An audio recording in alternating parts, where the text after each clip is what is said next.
least it's not hailing now. But this is what the house looks like currently.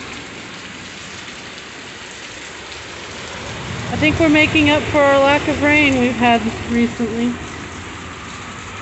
But I mean, it would have been nice to spread it out. You know, a little rain here, a little rain there. Not just all flooding at once. And yes, we still have dumb people driving in it. You know, because they were told to stay in their house and not travel. But who wants to do that?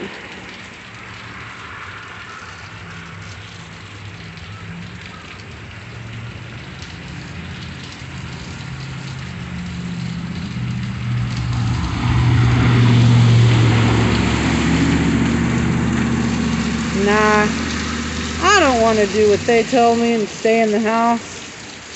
I'm going to continue to travel.